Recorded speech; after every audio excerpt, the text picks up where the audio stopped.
It is my pleasure to introduce Jesse Peers. I have known him for over 10 years now. Actually, I met Jesse for the first time when he was a student at St. John Fisher College. He was a history major, and he actually took my class in museum studies and historic site administration. I have to say, if there's any other Fisher students, he was the best student in the class. So I was thrilled that he applied for the job as legacy archivist in our collection. And he's been with us for almost 10 years doing all the accessioning of all the new objects that come into the collection. He's working on digitization of all of Eastman's letters, both personal and the business correspondence, to have those available eventually online. He interacts with researchers from all over the world who are asking questions about Eastman or the house or the Eastman Kodak Company. I really could not do my job as the legacy curator without Jesse. And he has recently now started only part-time here at the Eastman Museum. So if you need to find Jesse in the study center, you can do that every Monday through Friday from 9 to 1. But his other passion is cycling, as many of you in the audience know. He regularly is talking to all kinds of visitors and our volunteers about the various bicycles he owns that gets himself to and from Eastman House winter, spring, summer, and fall. The man cycles all the time. Okay. So he basically is what really keeps the collections and its access to those collections available to people like yourself in the audience, but people worldwide. I am thrilled to work with him on a daily basis. He has taken this project on, this sort of looking back at Eastman 100 years from now, or from today. So this year it's 1920, but basically he has the access to all the collections, so he can read every single letter that George Eastman received or sent in that year to get a good idea of what he's doing, what he's thinking, where he's traveling. And so he will share some of that with you this afternoon. But I also encourage you to take some time today, if you get a chance, and go upstairs to the second floor, so you can use the bathroom then, when you go to the sitting room, where we have a nice display that talks about George Eastman 100 years ago. It's beautifully done, and I do want to thank not only Jesse for that display, but many of our great creative people in our exhibitions department. They did a really lovely job. I think you will all enjoy it. So I encourage you to take some time now, and if not now, at the end of March, when we open up the house again, come back and see it all done. So it's with great pleasure I introduce Jesse Peers, my colleague and friend, and I know you're in for a real treat.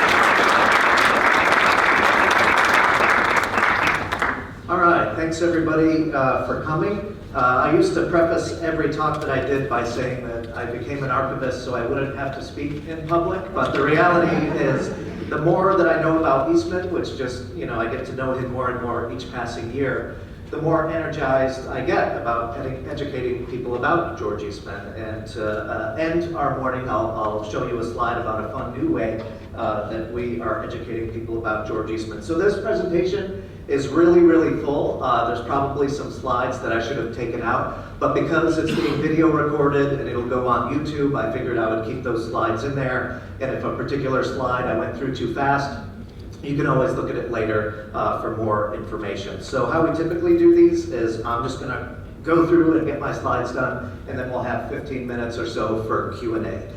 So one of our docents, when she saw the exhibit upstairs examining George Eastman in 1920, her first reaction was, if somebody had done that over their lifetime, they would be one of the most impressive people ever. And George Eastman did so many things in 1 year. And so the theme this year is the fun is in the game. Last year, if you were here, the theme was expansion. Not every year is there an apparent theme that comes to mind that kind of rises to the surface when I do my research, but this year I got lucky with another one, and it's the fun is in the game. Eastman had a lot of fun spinning all the plates that he was spinning in 1920, and all those plates were about making Rochester a better city for his workers. So just to recap for a little bit, 1918 and 1919, by the way, there's going to be a lot of themes that we discussed today that they were themes 100 years ago, and things just come full circle. The flu, politics, also, immigration questions. It's just remarkable to me as I did my research that 100 years later, we're still grappling with many of these same things. So in 1919, Eastman, for whatever reason, he didn't think that he had long to live. The Spanish flu was going around. His physician thought that there was a chance that Eastman might have caught a small strain of that flu that was making havoc around the country. And Eastman was discouraged about the prospect of dying soon. He actually wrote his niece in Chicago telling her, I believe in 1918, that, look, if I die and I don't see this Eastman School of Music project through, I want my house, 900 East Avenue, to become the home for that Eastman School of Music. And so I don't know what it is, but he snaps out of his discouragement and he moves into his most productive and final full decade. And so the fun is in the game is what we're going to talk about today. So the year started with a party. The last day of 1919, Eastman had a big party here for adults, but the following day, January 1st, 1920, he let his grandnephew and his grandniece from Chicago come to Rochester and throw a party for 150 teenagers. Kathy, where are you? I'm right there. Would you be up for recreating this event with 150 teenagers having a run of the whole place? In the other building. Yeah. I knew that would be her answer. So George Eastman Dryden and Ellen Mariah Dryden, those pictures are not from 1920, but at the time, they would have been 15 and 17, and so they had a big party here. George Eastman Dryden wrote his uncle later saying, the party was certainly grand. I want to thank you for letting Oliver and I use the cars and for all those 1,000 other things you did for us. So they had a good time. George Eastman was a cool uncle, you could tell. So I won't go into it too much, but if you were here in past years or you saw past exhibits, Kodak was very, very involved with the Allied war effort in World War I. Over there on the left, you see the different things that Kodak was able to contribute for that war effort. In 1920, the War Department of the U.S. officially thanked Kodak Company for their distinguished service to the war effort, and George Eastman had that acknowledgement printed in the Employee magazine, so that was a great way to acknowledge their efforts at the beginning of 1920. But remember, towards the late teens and early 20s, you know, communism, socialism, Bolshevism were kind of spreading around the world, and it was paramount in Eastman's mind that he wanted to nip that in the bud. He didn't want those sympathies rising in his ranks. And so he took various departments and just kind of rebooted them as the Industrial Relations Department in 1919. And he was resolved to make Kodak a leader, not a follower when it came to relations with his workers. So he brought on W.H. Cameron in 1919, who kind of got the ball rolling. He was a national expert at this kind of thing. But then Cameron resigned, and then Harry D. Height stepped up to manage industrial relations. And he's actually a very important figure in Kodak history, and I'm sure we'll talk about him more in years to come. In 1920, that was the beginning of the Kodak Employees Association. 1 year earlier, George Eastman had donated a third of his personal Kodak stock, and he offered it at par to his employees to give them a stake in the company. And the proceeds from that stock sale went to form the welfare fund, in which all Kodak employees had an interest. And one of the goals of this, obviously, was to get employees to buy their own homes. Speaking of homes, Rochester throughout the teens and the 20s had a chronic housing shortage. Earlier on, about 1912 or so, Eastman set about making affordable housing for his workers. He wanted to make what we would consider mid-rise dwellings of apartments right next to Kodak factories so that people could just walk to work. And he was kind of repulsed. The opposition in Rochester was stronger than George Eastman, believe it or not. So that was one aspiration of George Eastman's that it never came to fruition. And the top picture there is just a typical mid-rise apartment that you would see in New York City. And you don't have to look around Rochester long to conclude that we don't have much of that here, but it's not for want of trying. Eastman wanted to, but the political opposition really thought that Rochester was a city of homes, that we don't want apartments. And so he was repulsed. But even in 1920, he was still toying with that idea of what he called model tenements. And there was some State Street property that he had reserved for that future apartment building. He received some letters in 1920 asking that it be converted to employee parking, because this is the period where people do start having their own cars and driving to work. And Eastman said no, he's still researching some potential model tenements there. So what he did do for housing is a spin-off of the Kodak Employees Association, which became ESL, Just with a show of hands, who knew that it stood for Eastman Savings and Loan? Hey, you guys are good history students. So it was incorporated in December 1920, and they actually went into business the following month. And Eastman said that it was to make it easy to save, we formed ESL. We want to help each other to invest these savings wisely and to spend these savings wisely. Eastman had been giving his employees regular bonuses and wage dividends for quite some time, and he was trying to instill in his workers that you really ought to invest this, you really ought to save it. And like me, people would get those bonuses and just spend them, and he for many years, he tried to find a way to actually get his employees to invest, and this was the ultimate fruition of that, was ESL. So it wasn't just about homes, it was about helping people that needed it. Another neat thing that happened in 1920 was the debut of Kodak Magazine. Kodak, for a very long time, had an internal publication for employees where they could keep track of work accidents and sports teams and messaging to the employees. It started as the Kodak Park Bulletin, but in 1920 they rebooted it. They gave it a glossy, really nice cover, and they renamed it Kodak Magazine. And the mission of that magazine was to make his employees better acquainted with each other and with the company, and to further their mutual interests, to get them interested and make them feel that the enterprise is as much theirs as it is anybody's. Most of these 1920 issues and 21 issues are actually available on Google Books. If you just Google 1920 Kodak Magazine, some of you might have ancestors that worked for Kodak at the time, and you would see their names in there.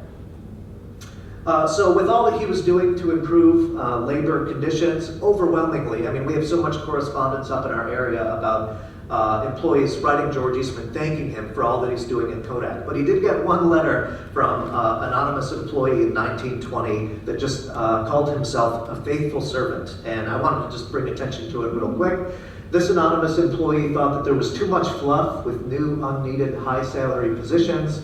He felt that they should divide that salary among the real workers and you'll find a better feeling. He even says, put that money in salaries and forget so much welfare stuff. He felt that older employees were not considered at all. But, this is a rare occurrence. But I did want to portray that, not everyone was exactly on board with the changes that were taking place at Kodak. Going back to World War I, during the war, it became really, really difficult for Kodak to procure raw materials. At the time, in the 19-teens, and since Kodak's inception, their raw materials had really come from Europe. They got organic chemicals and dyes from Germany. They got glass from Belgium. And when the war started, Kodak had a really hard time getting those materials. So a priority for them when World War I ended was eventually, supplying their own raw materials. So in 1920, Kodak purchased a former government factory in Kingsport, Tennessee, what had been built as a model industrial city.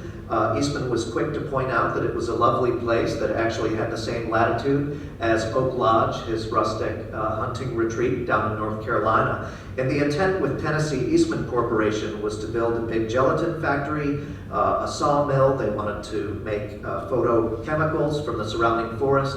They could actually get the wood for cameras and apparatus. From the waste wood, they could distill alcohol and more chemicals. And, Kodak has had several offshoots over the years that, in the healthcare industry, and this is one of them that survives to this day, is Eastman Chemical Company.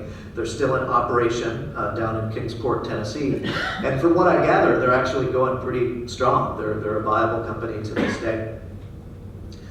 Just to give you a sense on where it is, George Eastman was right. That Enfield, North Carolina, is where his rustic hunting retreat was down in North Carolina. And if you go over the mountains there, that's Kingsport, Tennessee, where the new raw materials plant and factory was located. That's Eastman and some Kodak executives down there talking with J. Fred Johnson, who was the main mover and shaker down there trying to get that former government factory filled. And Kodak Eastman was very, very excited about the Tennessee Eastman Corporation. This slide has way too much information, so I won't spend too much time on it, but he did do some interviews in 1920, really getting into the nuts and bolts of his political outlook, his economic outlook. And suffice it to say, down in the bottom right, that Kodak had three principal relations. Kodak had customers, obviously. Customers were comprised of amateur photographers, professional photographers, engineering concerns, and of course the motion picture industry, but also Kodak had relations with its employees and stockholders. And Eastman thought that those investors were entitled to an income on their investment. The principal object in Kodak's life was to make photography so simple, easy, and cheap that the use of it may become universal. It shouldn't surprise us, but the product that they made the most of in 1920 was motion picture film. And now that they had that Tennessee Eastman plant, he was proud to say that they nearly produced all of its raw materials for themselves. Another slide here just about economics and politics. Again, with all the labor unrest and socialism and all that stuff making the rounds, Eastman really made a case in business interviews to say that lack of production is at the root of all of our troubles. If we could just ramp up industry, the people that are up in arms right now will settle down and things will calm down. You can't talk economics without talking politics. So the 1920 election was the first in which women in every state had the vote. George Eastman, being a Republican, put his vote in for Warren G. Harding. There's a quote from Eastman here that he wrote to a friend saying, "Only a Republican administration can straighten out the tangles resulting from World War I." And that's very common if you study all wars throughout time. Public gets disillusioned after a while and it's time for a change. So notice the slogan there on the Republican ticket. So Warren G. Harding would serve as president for 3 years, and then Calvin Coolidge, the VP, would ascend to being the president. Also, in 1920, Prohibition went into effect, in which the manufacture, importation, sale, and transport of alcohol became illegal. My understanding is that if you made your own wine or cider from fruit at home, you could, but you could not make beer. Beer was very evil. And Kathy and I get approached all the time about asking, what was George Eastman's take on such and such hot political topic? And we have to say that, his views changed. He was human. He had a remarkable ability to take in new information, to change his mind. And so he went into Prohibition with the best of intentions. He told his housekeeper, if Prohibition becomes law, I will abide by it. As a general rule, he never purchased from bootleggers. But why purchase from bootleggers when your butler can make beer in the basement? So again, his view changes over the course of the 1920s. By the end of it, he doubted Prohibition's results. He considered it a failure. You cannot enforce it. And so eventually, of course, the whole country came to the same conclusion. But from what I hear, Solomon Young's beer was pretty good. Eastman's guests enjoyed it. There was a Springfield, Massachusetts newspaper that recommended George Eastman as a presidential candidate. They called him a man of genius, a man of high character, an exemplar of lofty Americanism. Only someone like him could guide America out of the maelstrom of confusion and mismanagement. I think GE got a chuckle out of that. I think he would have made a good president, though, I would say. So for many years, George Eastman had been making regular anonymous donations to the Massachusetts Institute of Technology, the best technology school then and now. No offense to anyone who went to RIT. But Eastman got a lot of chemists, a lot of executives from MIT, and he felt that it was an institution worth pouring his money into. So he did that anonymously, but in 1920 it came out that he had been the mysterious benefactor, Mr. Smith, and it came out that he had been donating all the money all those years, which really, really caused him to be a national celebrity. I mean, if you look at him as somebody that every American knew, it's mostly after World War I and during the 1920s that he really becomes a household name. And of course, the amount of begging letters that he receives in the mail, people asking for money, it just skyrockets. So he has an automatic reply card printed saying no. But, that being said, he was very, very generous, and that'll become evident. But there's a number of national publications that decide to do write-ups on George Eastman in 1920, and his story to a national audience really gets fleshed out for the first time. My favorite is the System Magazine article of October 1920. We did have some physical copies on the piano. They're probably all taken now, but we do have a clipboard up here at the front. If you want that October 1920 System Magazine article, just put your email down and I'll email you a PDF of it.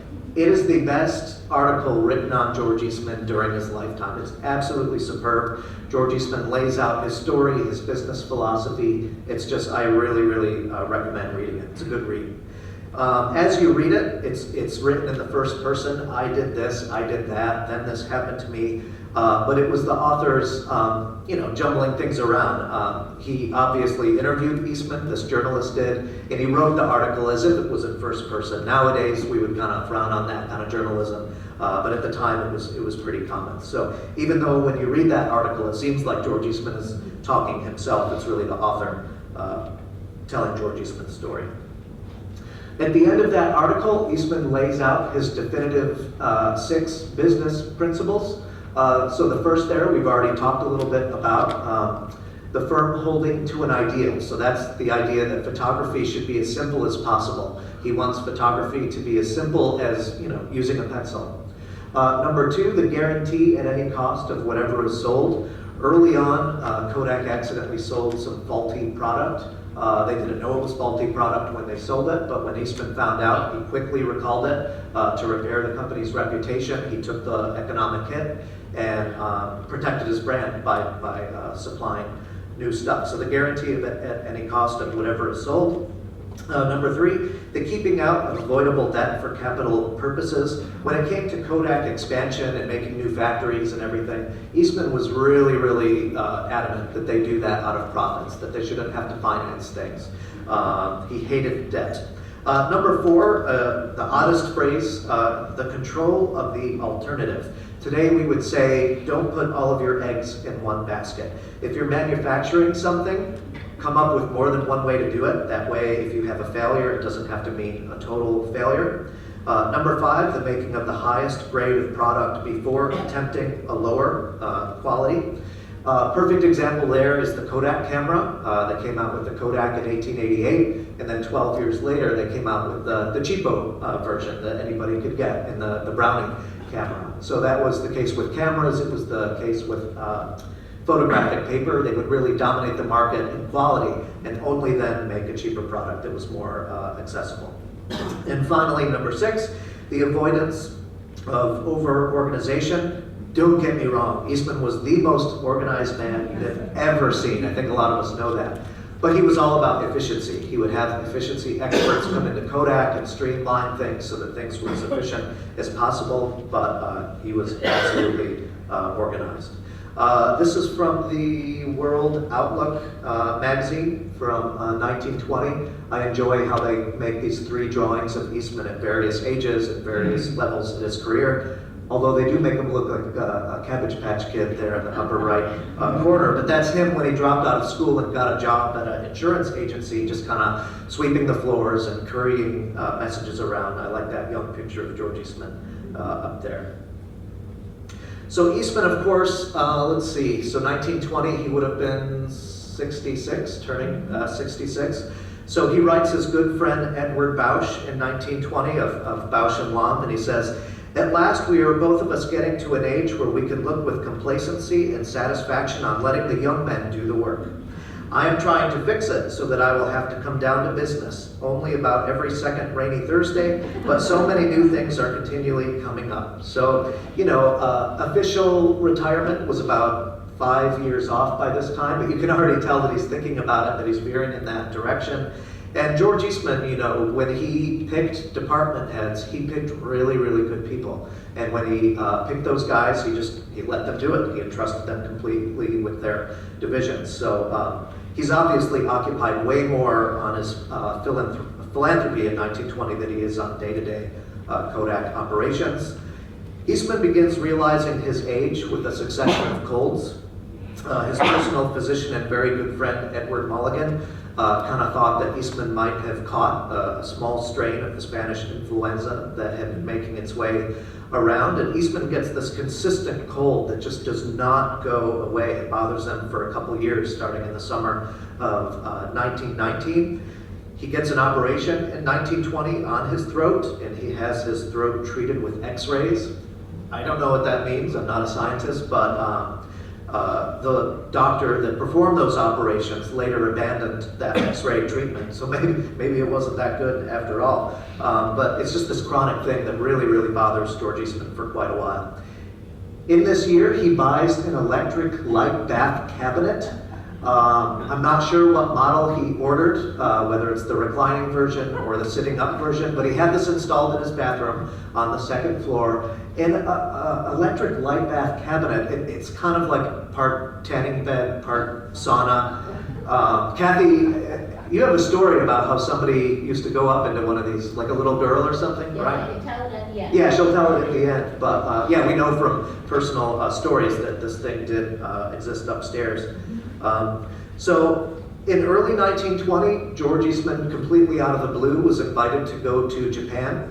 There were 20 prominent Japanese businessmen that invited 8 Americans and their wives to go to Japan for almost 3 weeks on a tour of the country. Upon receiving the invitation, George Eastman says, "Gosh, you're not giving me enough time to find a wife." So he takes his personal physician, Dr. Edward Mulligan, along to accompany him. And for a split second, for a couple days, he actually considers not going to Japan because of his throat trouble. And that's part of the reason why he brought Mulligan along, just in case there was any further trouble. But George Eastman decides to cast everything aside to go. He orders new clothes and he goes. And I do want to make note that on the return trip, they did go to Hawaii, which was Eastman's only trip to Hawaii, and this was his only trip to Asia. So he was quick to point out that his contact over there was with Japan's governing, high business class. He never got to see anything of the common life. He was not going into commoners' homes, but he wasn't doing that here either. He was a high society guy. He had a beautiful time and a interesting and instructive trip. You see him there in the bottom left there, sitting in his nice tux. These are some snapshots that he took depicting some street life. In the upper right, you see Dr. Edward Mulligan in the rickshaw there. But he's just visiting these beautiful estates by these, very successful Japanese businessmen. There he is in one of the Kodak suppliers down in Japan. And, George Eastman picked up a lot of souvenirs, as you can imagine, from all of his trips all over the world. But one of the treasures of our collection is his Japanese souvenirs from 1920. So I think up there in the upper right, I think that's a cigarette box made of like really nice lacquer, but really stunning, colorful postcards from various shrines and museums. There's some fantastic programs and dinner menus and that kind of thing. It's just beautiful stuff to look through. By the way, if you know somebody that knows turn-of-the-century Japanese, we would love to translate these in our database. From what I hear, though, turn-of-the-century Japanese is actually quite different than modern Japanese. So if you know somebody, give me a ring and we'll catalog these things better. That's my favorite right there. He also picked up some netsuke. In traditional Japanese clothing, there were no pockets, and so people would wear their kimonos and have a belt around the waist, and if they had to carry anything, it would be in a little pouch that was suspended from their belt. And to keep that pouch in their belt, they had these beautiful artistic ivory carvings called netsuke. Everyone was unique. They are magnificent works of art, and George Eastman had a pretty extensive netsuke collection by the time he died. So if you check out the exhibit on the second floor of the house, we do have some of these on display. Kathy's favorite is the elephant there. Mine is the mice in the lower right-hand corner. But the detail is just exquisite. They are really worth looking at. So, George Eastman's thoughts when he returned. He gave a Democrat and Chronicle interview about his experience in Japan. He felt that the spirit of democracy was growing, that Japan was the #1 ally against the spread of anarchy in Russia. He took note that the United States is Japan's largest customers, and she must look to us for aid in working out her manifest destiny, that of the supremacy in the industrial markets of the Far East. In George Eastman's visit there, he said that the military influence was waning, And I know what you're thinking, spoiler alert, World War II. But in all seriousness, that was 17 years off, 20 years off, and a lot of time would elapse and a lot of things would change. Before that, I added this slide this morning because I spent all morning going back to my History of Japan textbook, just so I could, in one slide, encapsulate what happened between 1920 and 1941. What changed? Again, I'm not going to go into everything, but you had 1929, the economic collapse that really re-energized Japan's push for expansion. The public mood shifts to the right, and they develop a very anti-foreign outlook in those 20 years. Franklin Roosevelt does put some economic sanctions on Japan with the wanting them to abandon their aggression, but it actually has the opposite effect. And by 1941, Japan thought that it was better to open hostilities quickly before their precious oil reserves were exhausted. So I hope I did my History of Japan professor some service here.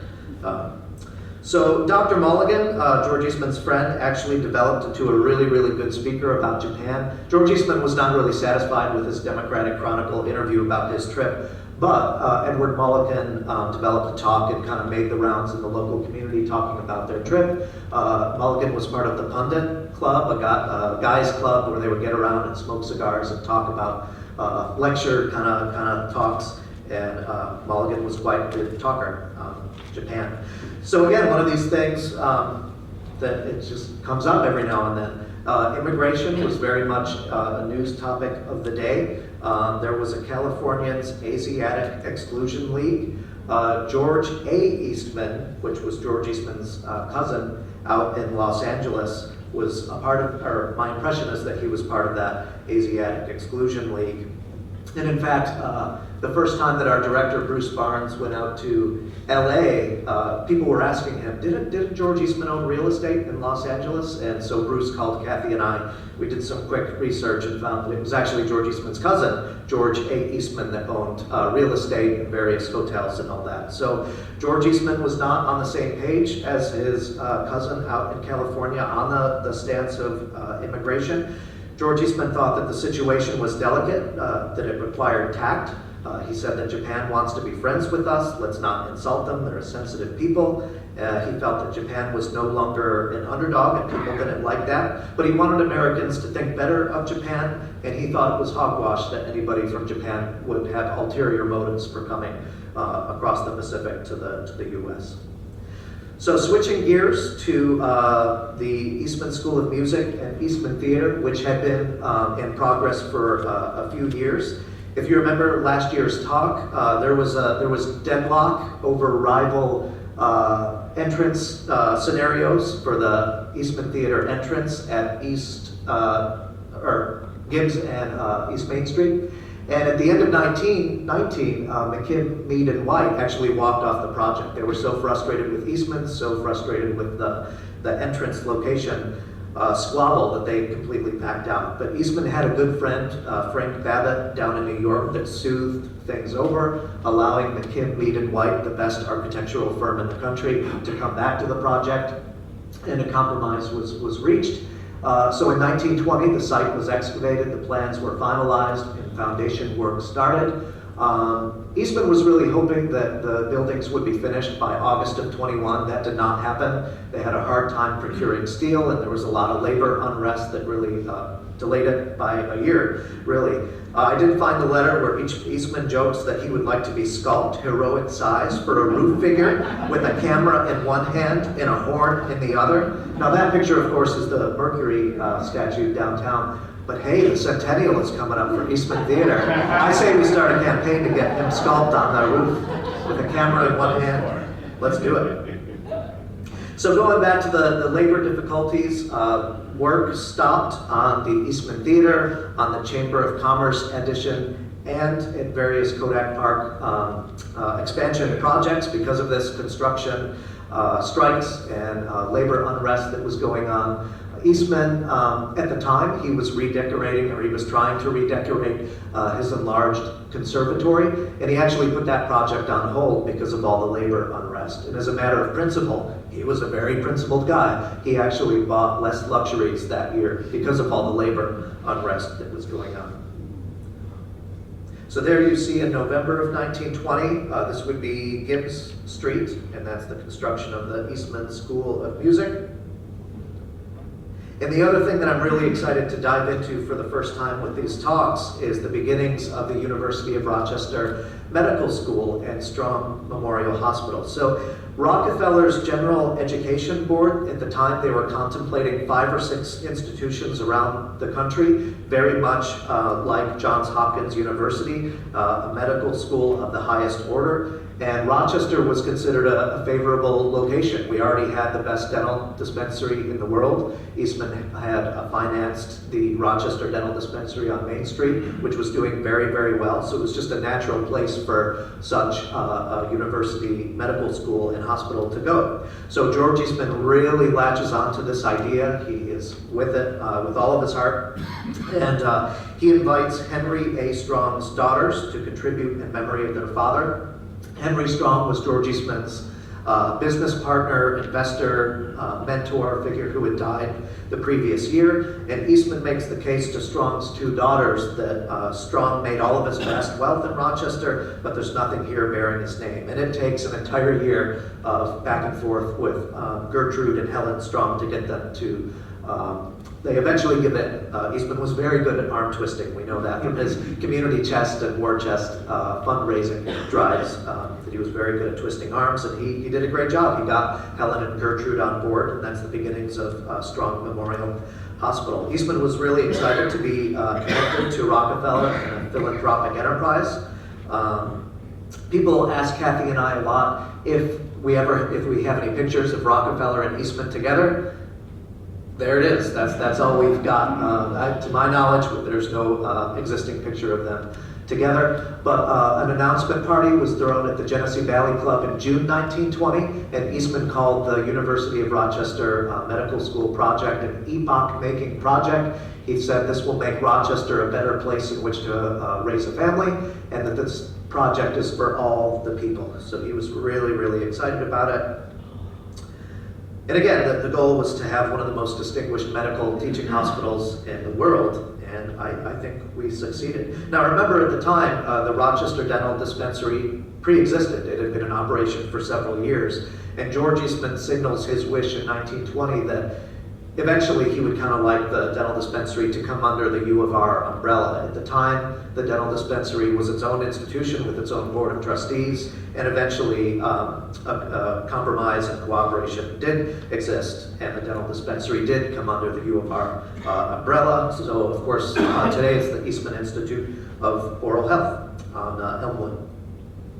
All right, getting to the fun stuff. So in 1920, as the dental dispensary on Main Street was doing this dental work, routine dental work for the children of the Rochester City School District, they found a lot of tonsil and adenoid problems. And at the time, I can't vouch for how real this science is to this day, but they thought that tonsil and adenoids interfered with respiration, that if you were a mouth breather, you had dust and germs going into the body. They felt that nose, throat, and mouth defects needed to be corrected to allow for proper dental and jaw development.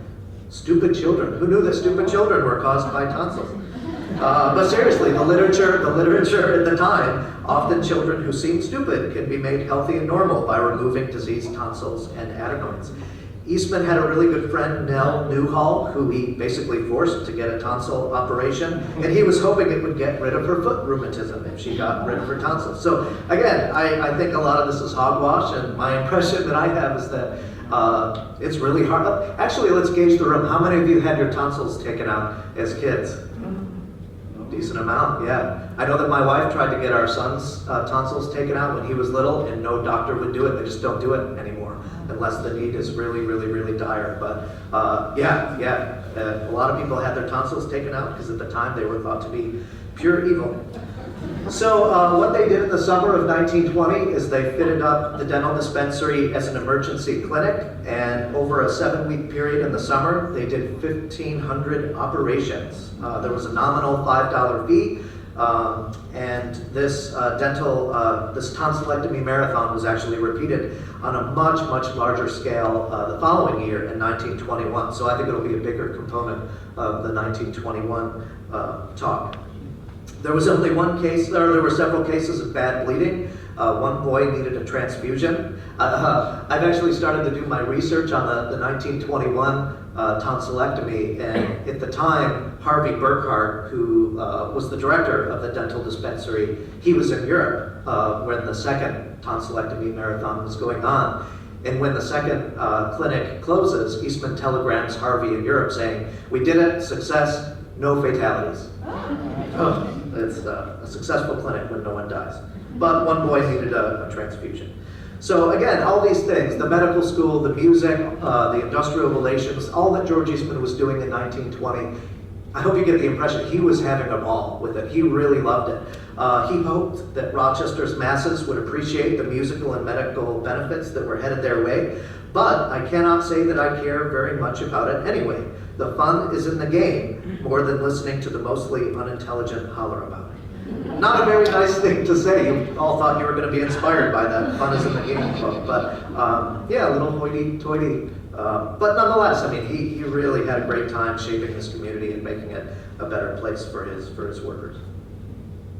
So I always like to highlight where George Eastman traveled on these lectures, and unfortunately I don't have any pictures from the 1920 trip. The British Columbia trip that they did, his good friend Frank McComber put it together. George Eastman was assigned the role as cook on this camping trip, so he didn't have any pictures. Perhaps Frank McComber's family still has some, which would be great to see. But of particular note on this trip is it was George Eastman's first excursion with Dr. Audley Stewart, who was Dr. Edward Mulligan's assistant. Of course, Mulligan had gone to Japan with Eastman and didn't want to make another trip, so he recommended to Eastman that his young assistant come with him. And Audley Stewart and George Eastman became very, very good friends. So it was a great beginning to a friendship, and Audley Stewart would later accompany George Eastman to Africa. Just to give you an idea of where the 1918 camping trip was, out west, ending in Elko, British Columbia. And of course, George Eastman loved when there was a long weekend, he would love to take a motor trip. In 1920, they went to the Catskills, with the Eastwoods and Mulligans, and in July, the Southern Tier and Finger Lakes. Here's some pictures from their motor trips. And of course, Oak Lodge, his rustic hunting retreat down in North Carolina. Because of the Japan trip, he was only able to go down there twice instead of 3 times like he would normally do. And in a 1920 letter, he said that, because as far as his acreage down at Oak Lodge, it changed over time. At the time, he had 2,300 acres down there. One thing that George Eastman missed because of his trip to Japan was his grandnephew's graduation from Shattuck School in Faribault, Minnesota. George Eastman was really, really good friends with the headmaster there, so it's unfortunate that George Eastman couldn't attend that graduation. And we will end, I think, every year just taking note of the people that died, the people that were very close to George Eastman that passed away that year. On the left, with the great mustache, is Richard McLaren. He was from MIT, and he was the one that really approached George Eastman about really contributing in a big, generous way to the Massachusetts Institute of Technology. The person that you see there in the middle, the gentleman in the middle of that photo, is a very, very important figure. His name is Joseph Thatcher Clark. When George Eastman really hit it off in photographic terms and went to England to get all of his inventions patented and went about expanding Kodak around the world, it was Joseph Thatcher Clark that was really his European expert as far as where to expand and where a good site for a factory would be. And remember, George Eastman came from very humble beginnings. He dropped out of middle school, was a self-taught guy. He wasn't a very cultured guy. And so in the 1890s in particular, it's Joseph Thatcher Clark that they spend the 1890s bicycling around Europe. He takes Eastman to museums. He shows him what fine wine is like. He shows him what fine art is like. And it's from Joseph Thatcher Clark that Eastman actually gets a taste for some of the more refined, cultured things in life. So that was a particular heartbreak for Eastman, was when Joseph Thatcher Clark died. And there in the picture you see Hans Clark and, is it Eric Clark, the other one? One of them would become the manager of the Eastman Theatre, and the other a very important chemist in the research labs over at Kodak.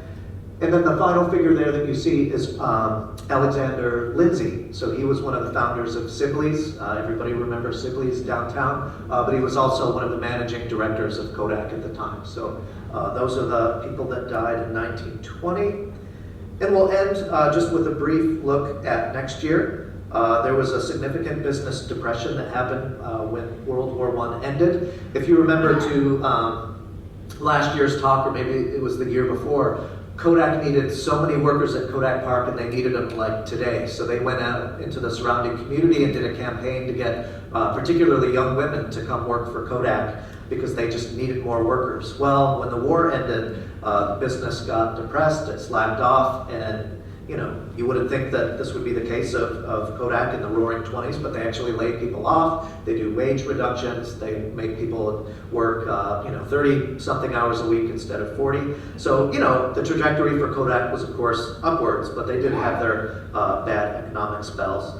Of course, the other tonsillectomy will get more attention next year, along with Eastman Theatre finalizing and construction. And one of the things that that became very apparent when they decided to make this new University of Rochester medical school was that their site on University Avenue would not suffice. They needed a new space for University of Rochester, and that ended up relocating the university to its present beautiful bend in the Genesee River there, where the Oak Hill Country Club used to be.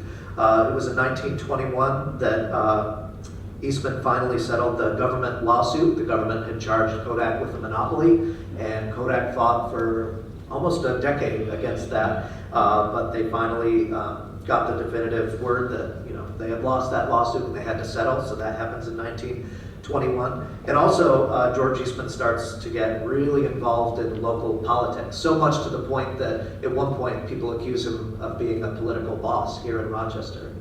The people that he wants to get elected. But his drive for the city manager plan really has its beginnings in 1921.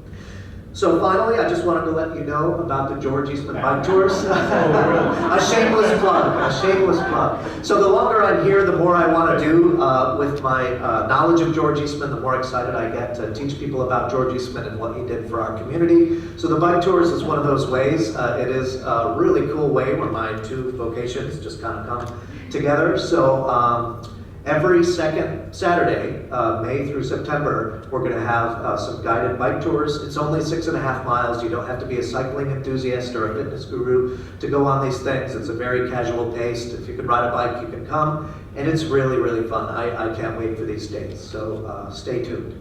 So with that, I think we'll open it up for questions.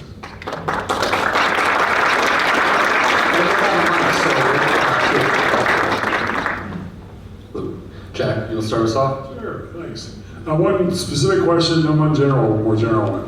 The specific question, when I saw that figure of $9 million, which would take our breath away today, in 1920, what I'm wondering is, did you ever transpose that to US dollars today? I have not. Somebody could. There's inflation calculators. $9 million, $1920. What would that be today? I'd love to know that. Times 15. Huh? Times 15, I'd say. Times 15. Well, you do the math then. We're all history people. It's a lot of money. The more general one, this is around the period, as a journalist all my life, that this is sort of around the period of the media appearance that are starting to come into play, the Pulitzers, the Hearsts, all that stuff. Yeah. Did he have any relationship with any of those guys? Were they ever factors in his life or vice versa? I don't think so. I've seen some kind of mysterious letters about Hearst and a big problem with Hearst that George Eastman has. I haven't digged into the extent of what it means yet, but it was on the horizon. You're right. Yeah. I thought of it because you had a guy in there a minute ago whose middle name was Thatcher. Oh, yeah. Thatcher was a big character at Citizen Kane, which is Hearst. Gotcha. But anyway, I was just curious. Cool. Yeah. First of all, a comment. I still have my tonsils. Wow. And what I'm kind of intrigued by is Eastman kind of struggling in 1919, 1920 with is trying to get over some preoccupation with his health. You know, he had it in 1919, brought him down. 1920, he's feeling a new lease on life, but he's still struggling with it, having the X-rays and everything. You know, I think this tonsil thing is so interesting, and I've never read anything that kind of explains why the culture got so focused on that. And so I'm kind of wondering if Eastman got so focused on that as a kind of extension of his own worries, you know, about his throat. And so you can't answer that, but maybe you can answer, does Eastman have any kind of history of being kind of a hypochondriac or focused on his own body in those issues?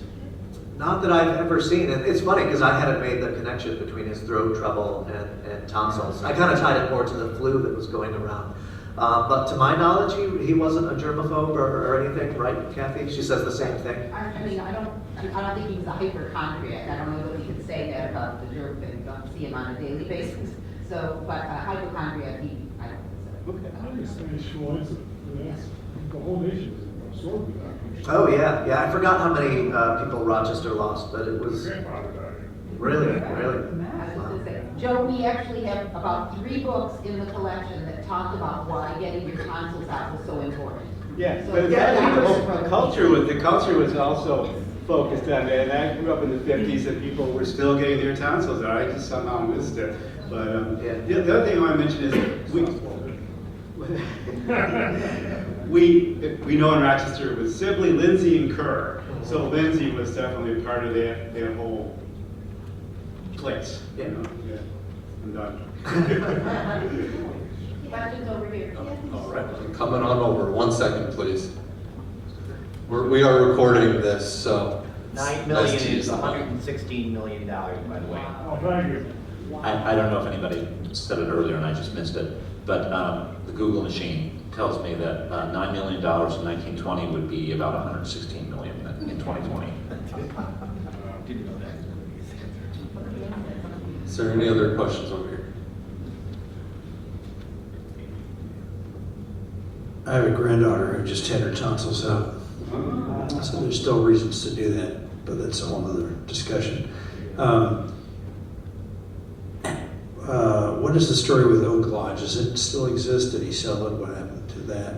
So I think it was in 1901 or 1902 that Eastman had a really good buddy, Albert Overman, who at the time was a bicycle manufacturer. They really hit it off. They were good friends. They biked all over. Eventually, when automobiles came to dominate, Overman switched to automobile manufacturing. But they went in on this North Carolina property together down there. Eventually, Overman's fortunes changed and he had a hard time with his business. Eastman bought out Overman's share of the property and it became his, and he spent the next 30 years just kind of gradually taking more and more land. So he would go down there every year for Thanksgiving in January and then once in about April. So he made it 3 times a year down to his North Carolina property. And he would always have friends. He was never alone, but he would use it for picnicking and hunting and quail shooting and all sorts of neat stuff. Now, what happened to it is Eastman willed it to the Drydens, his niece's family in Chicago. But a fire took place at some point, I don't know when, all the buildings were destroyed, and eventually it just became part of the North Carolina park system. So unfortunately, there's nothing there anymore, to my knowledge. My other question is, I saw some comments there on your screen about workers' wages and that he didn't want to. So that seems to be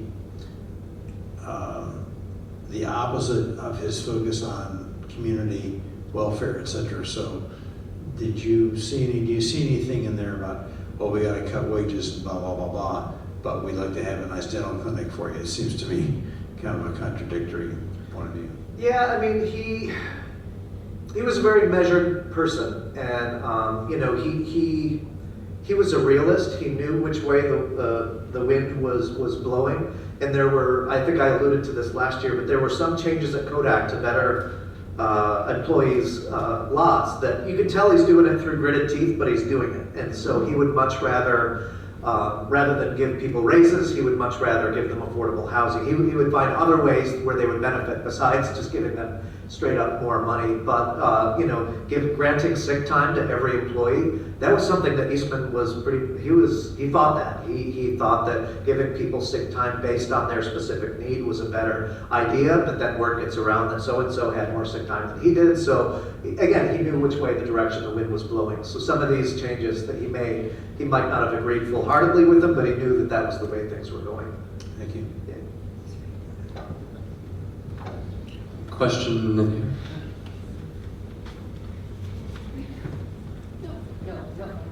Do you, You can't go on. do you know who the other Americans invited to Japan were? We have a list upstairs. I know that the head of the American delegation was Frank Vanderlip. He was a New York banker that Eastman became a good friend with. J. Lionberger Davis, I think, was another prominent, they're all prominent financial people. And actually upstairs, if you look at the exhibit case on the second floor, there's an itinerary of the specific places in Japan they went to. So I don't know everybody's name off the top of my head, but it was New York bankers primarily. Yeah. When we think of Kodak, we think of film, but one of the most dramatic changes was the introduction of sound. And I just wondered what Kodak's position was in that, and was Eastman in any way instrumental with the change to sound movies? So Eastman was not a fan of talkies. I've seen numerous letters in his correspondence where he calls it a fad, the public's gonna tire of it, silent films is where it's at. And of course, the purpose of Eastman Theatre was to make movies with live orchestral accompaniment. That's what he envisioned. And he didn't like talkies, he didn't think they would last. And he was wrong. And actually, we'll talk about this in future years, but the Eastman Theatre ended up being a disappointment for Eastman, especially when the Depression hit. People stopped going to that movie theater so much that he sold it to Paramount. Zukor took possession of it, ran it, and towards the end of his life, it was one of his biggest disappointments that it didn't take off like he thought it would. Thanks, Jesse. I missed the last few years of your talk, so how do are they online? So last year is up on YouTube. If you search George Eastman in 1919, it'll be up there. I think the previous years we recorded the audio. We have is it SoundCloud that we have those on? I'm pretty sure. Yes. Yes. Any other questions? The story about the little girl. Aha, Kathy, your story. Oh, right. So many years ago. Kathy, can I give you the mic so we can record this? So many years ago, a daughter of one of George Eastman's household staff came to tour the museum, and I was asked to give them a tour. And so when I brought them up to the Discovery Room, which our area now that used to be George Eastman's bedroom, she said, well, what the heck did you do with the place? I mean, she was like furious with me that we had made it into this different activity space. And then she went right around into what would have been his bathroom, and she goes, what did you do with my hiding spot? And I was like, what? This was his bathroom, and so we knew that from the window and from blueprints. So she described to me this box. She said it was the best place when playing with all the other kids in the household staff's kids. When Eastman wasn't around, they did hide and seek, and this was one of the best places to hide. And they said that they knew how to turn something so that the light didn't shine so that no one would know you were in there. And I had never, so I came back and I did some, what the heck was she talking about? I couldn't figure it out. So electric light bath cabinet, I had never heard of anything like that before. But she blamed me for removing it. So that's why I remember the story very clearly. And this is some ideas of what it might have looked like. We think he was trying to lose a little weight. So it also helped with weight reduction, sort of like the sauna steam bath idea, I think. So, but that's the story. Are you trying to get it back, Kathy? I'm sorry? Are you trying to recover it, bring it back? No. But like I said, we have blueprints, but we don't necessarily have photographs of every single room. So having the story that told me what it was, and now Jesse has found in the letters that same documentation of what he's buying for that space. It's wonderful. If ever we did restore his space, we now know a lot more about what was actually in there. somebody, Does it still exist as apparatus? not here in this house. I'm sure there's probably something on an antique market somewhere if you're willing to look, but we've never pursued actually purchasing anything because there's no real near future plans to restore his bedroom, bathroom, and closet. We use it now as our discovery room, which is really key to our operation at the museum. Anything else? Thank you, Jesse. Thanks, everybody.